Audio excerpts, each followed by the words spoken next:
को आप सुनने के लिए चलेंगे। गुरु क्या है, गुरु के विषय में दो लाइनें। जा पारे पन की चुलिया, चुलिया काहे ना धोबाई, चुलिया काहे ना धोबाई। कबीरदास की रचना है। जन्म जुगन की मैली चुलिया, विषम दाग पड़ी जाई, बिन धोए साहब राज न हुई है, पीर से देत उठाई, चुलिया काहे ना धोबाई।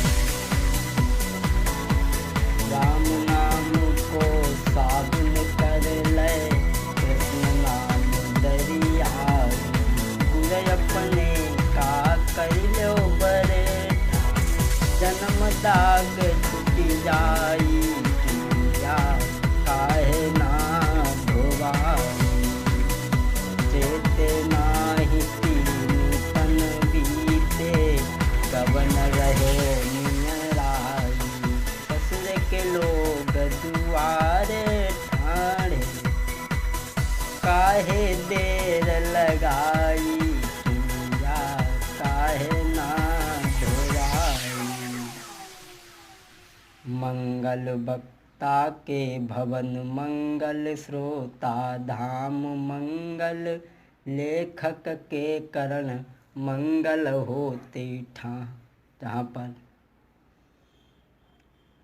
बोलने वाला कल्याणकारी हो, जहाँ पर धार्मिक प्रवृत्ति के श्रोता लोग हों, जहाँ पर लेखक कल्याणकारी हो, तहाँ पर कल्याण क्यों ना हो। असहरि कथा कहूँ सुखदाता, प्रथम सुनहूँ गुरु महिमा ताता। गुरु क्या है, मैंने अन्य कष्टों में वर्णन भी किया है। दो शब्द हैं, गु माने अंधकार, जू माने प्रकाश। जो अज्ञानता को निकाल करके तुम्हारे अंदर प्रकाश उत्पन्न करते, उसे कहते हैं गुरु। यह तन विष की बेल, स्वामी तुलसीदास बाबा ने लिखा है। गुरुपद नख मणिगन ज्योति, सुमिरत सुमिरत दिव्य दृष्टि ही होती। गुरु के चरणों की रज मणि के समान प्रकाश देती है। ब्रह्मा एक नहीं बंधु, ब्रह्मा विष्णु से अधिक जो अधिकारी हुई जाए, गुरु बिन भव निधि ना तरे, निगम वेद यस का। लिखा है बाबा जी ने कि गुरु बिन भव निधि तरई न कोई, चाहे बिरंच शंकर सम होई। लेकिन हमारे भक्त एक बात का ध्यान रखें कि जो गुरु करता है वो हमें नहीं करना चाहिए, गुरु जो कहता है वो हमें करना चाहिए। लोग प्रमाण देने लगते हैं कि वो फलाने गुरु ऐसा करते हैं, वो फलाने गुरु ऐसा करते हैं। नहीं, गुरु जो करता है वो हमें नहीं करना चाहिए, गुरु जो कहता है वो हमें करना चाहिए। और गुरु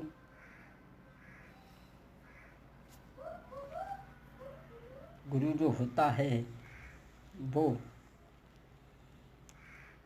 गुरु ब्रह्मा गुरु विष्णु पुरारी, गुरु पार ब्रह्म दुखहारी, गुरु शरणागत जो कोई आवे, बहुर न सो 84 जावे। जो गुरुदेव की शरणों में आता है वो 84 में नहीं जाता है।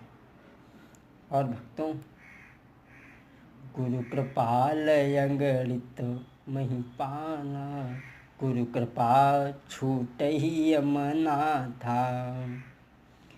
कहूँ एक इतिहास पुरानी, सुनहु ध्यान दय मुनि बर ज्ञानी।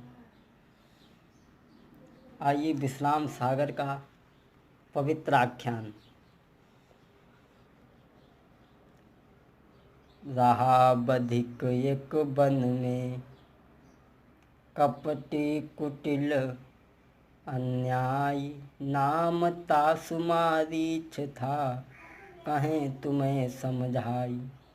एक मारीच नाम का बधिक जंगल में रहता था, प्रतिदिन नाना प्रकार से पक्षियों का वध करता था। यही एक दिन मन कीन विचारा, मोह समुपति तन को संसारा। विचार कर रहा है कि मेरे समान कोई पापी नहीं है। जब ते देह धर्यो जग माही, जब ते देह धर्यो जग माही, पाप करत सब उमरि बिताई, पाप करत सब उमरि बिताई। सोच रहा है मैंने जब से शरीर धरा है मैं पाप ही कर रहा हूँ। इन अपराध कौन गति होई, इन अपराध कौन गति होई, बन के बीच असकीन विचारा। विचार कर रहा है जब तक तही अवसर गौतम ऋषि आए, जात रहे कछु सहज सुहाए। गौतम ऋषि जा रहे थे और जैसे ही बधिक ने गौतम ऋषि को देखा, मुनि ही बिलोकी तुरत उठी धावा, चरण नाई सिर बचन सुनावा। मैं पापी जग कुटिल चबाई, तुम दयाल तन सुखपति दाई। महाराज मेरा शरीर पापी है, मुझे अपना शिष्य कर लो। कहा गुरु तो ये शिष्य जो करऊँ, हाँ कहा गुरु तो ये शिष्य जो करऊँ, अधम पाप अपने सर धरूँ। गौतम ऋषि ने कहा भैया मुझे जाने दे, अगर मैंने तुझे शिष्य किया तो मैं पाप करूँगा ना। सुन मैं तुझे बता दूँ पाप पुण्य कैसे बढ़ता है कैसे घटता है मनुष्य का। सुन कैसे पाप पुण्य बढ़ता है। सुनु बधिक नीच तुय, कहूँ पत्य पुराण से, देखी सब निरपाप, पाप पुण्य जही विधि बढ़े, सो तो ही कहूँ बुझाए। सुन पाप पुण्य कैसे बढ़ता है। एक तपसी एक विषयी होई, एक तपसी हो और एक विषयी हो, भली बुरी संगति हुई जाई, पाप पुण्य आधा बटी जाई। एक धर्मी आत्मा है और एक अधर्मी आत्मा है। अगर दोनों एक में भोजन करते हैं तो समझ लो पापी का आधा पाप बट रहा है और धर्मी का आधा धर्म बट रहा है। और सुन छुए सराहे और बतलावे, दसमायन सताहाँ पुनि जावे।